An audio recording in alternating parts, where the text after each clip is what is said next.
SpaceX. Did someone request an orbital Uber? Welcome to the edge of space. I'm your host, Randall C. Kennedy. 1 of 4. That's the major mission scorecard for SpaceX in March. After a series of embarrassing failures, the company finally notched a huge win this past Friday by successfully launching another 4 astronauts to the ISS. And like the world's longest Uber ride, Crew 10 is on its way to relieve the Crew 9 astronauts, including their 2 adopted members, Starliner castaways Butch Wilmore and Suniwilliams. But hey, at least they got in before the weekend, because I hear that Uber surge pricing can be brutal for rides from low Earth orbit. And I know, before you pile on, it's more like 2 out of 5, but who's really counting SpaceX? Anyway, by all accounts, the launch of Dragon Endeavour atop the flight-proven Falcon 9 booster 1090-2 went flawlessly, which had been the norm for almost all Falcon flights until recently. However, with Wednesday's scrub of the same mission, and the recent spate of post-landing engine fire issues, this workhorse rocket's sterling reputation has begun to show a bit of tarnish. And as much as I like pointing out the company's missteps, given the irreplaceable nature of this Falcon 9's cargo, I'm glad I don't have to report on some catastrophic vehicle-destroying event, at least this week. Because, change, it's a good thing. Anyway, Godspeed Crew 10, and fingers crossed for a safe and uneventful return of Crew 9 aboard their Orbital Uber Dragon Freedom. Of course, one flawless launch does not a course correction make, and SpaceX still has a lot of lost ground to cover before it can claim to be back on track. Case in point, the Starship program. With more and more focus directed at the vacuum Raptor propellant feed lines as possible common failure point for ships 33 and 34, it feels like at least some progress is being made on identifying and rectifying whatever is causing all the Block 2 ships to blow up before reaching orbit. But I do find it a bit confusing that the company continues to build new Block 2 ships, ostensibly using the same general design blueprint for those that came and failed before. Ship 35, which was well under construction before Ship 34 decided to shed some engines mid-flight, is now done with cryo testing and most likely receiving its own Raptor engines as we speak. You boys better behave. Which means that the time for major engineering revisions has probably already come and gone, a fact that would seemingly doom Ship 35 to a similar fiery fate. As I noted in a previous video, it may ultimately prove impossible to fully diagnose the Block 2 design flaws within the gravity and atmosphere of Earth.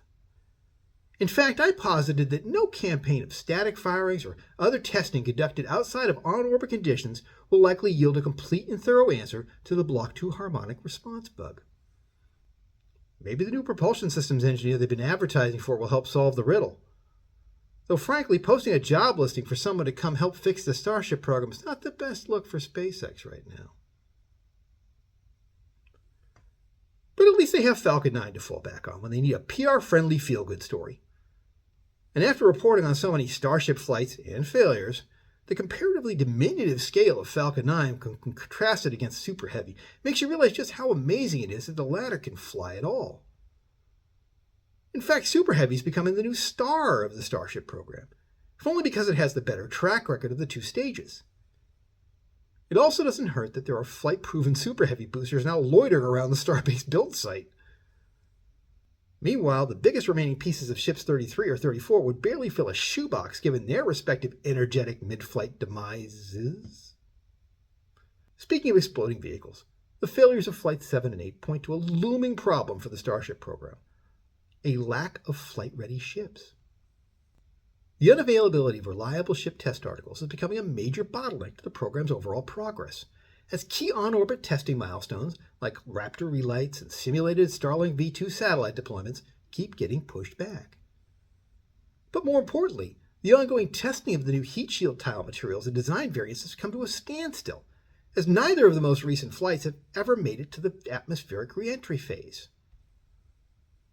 And as I've mentioned many times before, without a durable, reliable, reusable heat shield, the Starship program is dead in the suborbital water. Which is why this thread I stumbled across on X is so intriguing. It's from an aerospace engineer named Dylan Small, who claims to be involved in the Space Launch System's R&D at Starbase. According to Dylan, he pitched a proposal for a regenerative, liquid-cooled heat tile system to SpaceX. He says he submitted his proposal via the Siemens NX computer-aided design, manufacturing, and engineering platform. Now, that's a mouthful. While working on superheavy in the Megabay. And while he couldn't go into much detail, he says SpaceX now owns the IP, his comments point to a possible shift away from the ceramic or similar static tiles, which he calls not rapidly reusable technology. Dude, you're preaching to the choir here. Dylan also has some interesting ideas about boosting Raptor output through ionization of the propellant. However, the main takeaway is that SpaceX apparently has, in hand, designs for an active cooling system. If SpaceX does go forward with a switch from passive to active cooling, at least for certain critical areas of the vehicle heat shield, it could provide the solution they've been looking for. However, it would also necessarily add weight to the ship, as well as complexity. Though Dylan claims to have found a way to simplify the system by having it function using a closed loop, thus minimizing the amount of plumbing required to implement the design. Good job, Dylan.